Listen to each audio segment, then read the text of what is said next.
Alright you guys, welcome back to the Fishwater Aquatics YouTube channel, and in today's video, we're going to be going over 5 things that I hate and regret with my saltwater tank setup. Now there's a lot of things that I do enjoy about this tank, but there's also a lot of things that I would love to change or love to do over if I was to ever restart the saltwater tank process. So in today's video, we're going to go ahead and we're going to get right into that. Just real quick before I get into this video, guys, over 96% of you guys watching these videos aren't actually subscribed, so do me a big favor and hit that subscribe button if you guys are enjoying the content. We're almost at 1,000, so I greatly appreciate all the support. And yeah, let's go ahead, let's get right into it. Now, one of my first regrets, and this is something that I definitely kick myself for all the time, is I wish I would have gotten a different tank in many different aspects. So let me explain.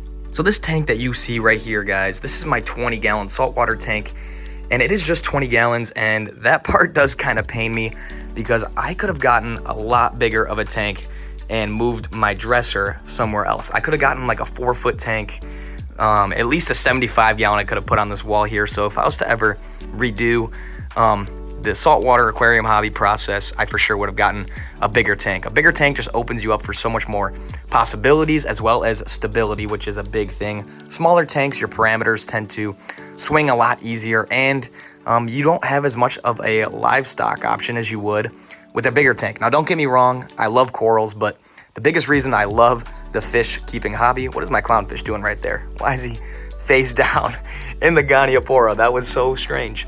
But sorry, I got sidetracked. But one of the things that, I love about this hobby most is the fish. And just having a 20-gallon, you're very limited on the fish options you could have. So I definitely wish I would have gotten a bigger tank off rip. So I think, what to take away from this is if you're going to get into the hobby, definitely get the biggest tank size that you can fit in your area. Now, of course, I could have moved my dresser somewhere else, and that would have opened up this area a lot more. So that is definitely a regret that I have.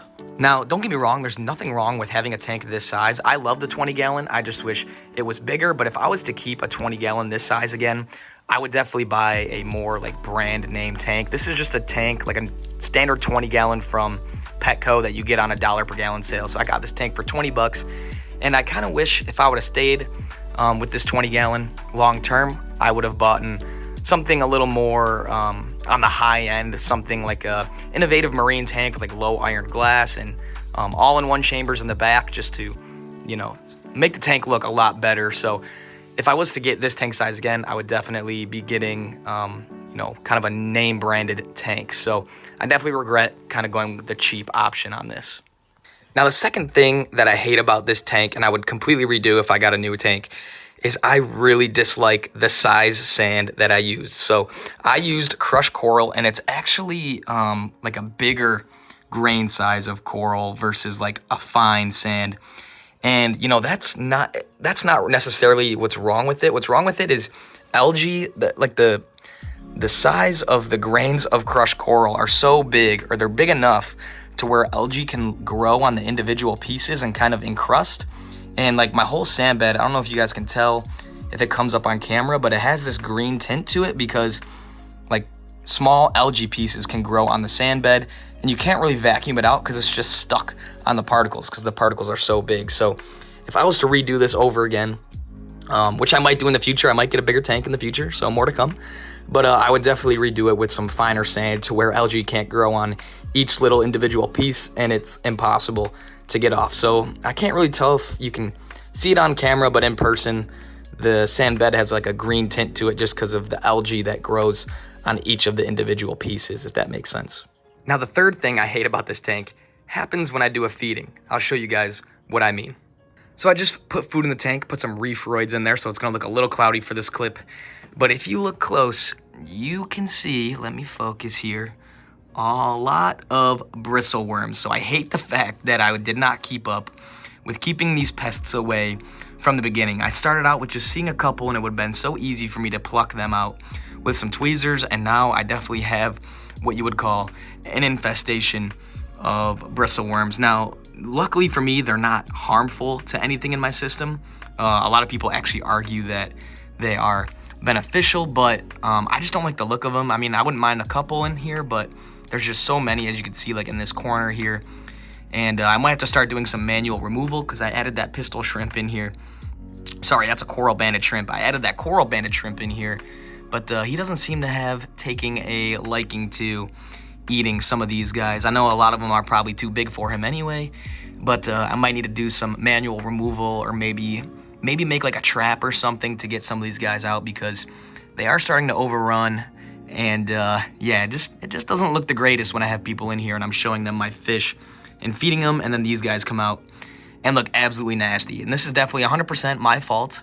But I just wish that this is something I would have kept up with. Now, the fourth thing I hate about this tank, and it's definitely a regret on my part, is I let this tank crash. So this tank's been up for 4 years, and about 3 years into it, I had a nutrients drop out and I got dinos, and my tank crashed and I lost all my awesome coral that were in this tank. And I've slowly built it back to what you see now, which isn't anything crazy, but you know, it's definitely getting a little bit better. But with that being said, I easily could have prevented my tank from crashing if I just tested my water regularly, which only takes a couple minutes, if that, like once a week, or even just once a month, honestly, and didn't let my nutrients balance or bottom out, excuse me. And as you guys can see right here on this rock, I still do get a little bit of dinos that flare up, and then I have to siphon them out. So even with me raising my nutrients, I've been on top of it trying to keep it raised, but the dinos just do not seem to ever go away. Even if it's not completely taking over the tank and crashing it, thank goodness it's not like it was before, but there's always been some sort of little presence, and sometimes it's more than others. There's definitely some flare-ups, but that's something I wish that I would have done from the start. Something I regret is just not staying on top of checking my parameters and making sure that there's enough nutrients in the tank when, you know, the tank was just too clean, and the dinos kind of came in and just wiped everything out. And last but not least, guys, I kind of hate the aesthetic of this tank. So there's definitely an overall feel to this tank on some things that I cheaped out on that I wish I wouldn't have at the beginning, but I wish I would have gotten a proper stand. As you guys can see there, it's just like a bare metal stand. That doesn't look great, and I know I could upgrade that in the future, but just more of a pain in the butt that I didn't do it right away. And also a big part of the aesthetic is just having a bunch of stuff on my back glass.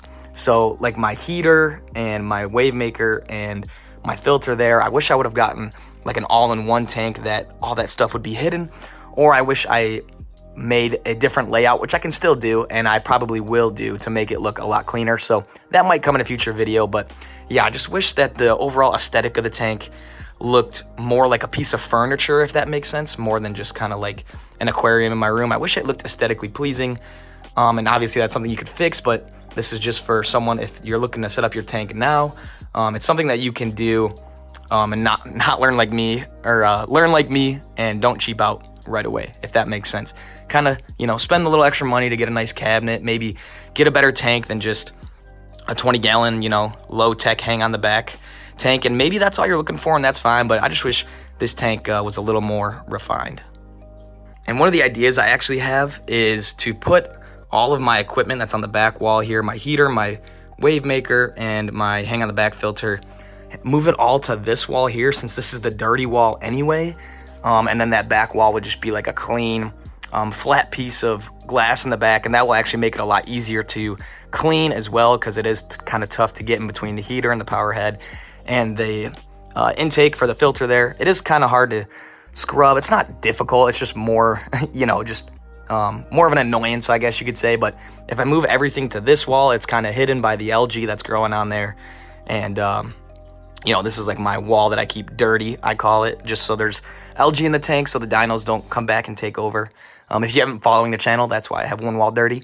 But yeah, so maybe I'll move everything over there, and it'll just give the tank overall a lot cleaner of a look, kind of like a peninsula style, if you will. I love the way peninsula tanks look, and I'd love to get a peninsula in the future, so I might go ahead and switch to that setup now.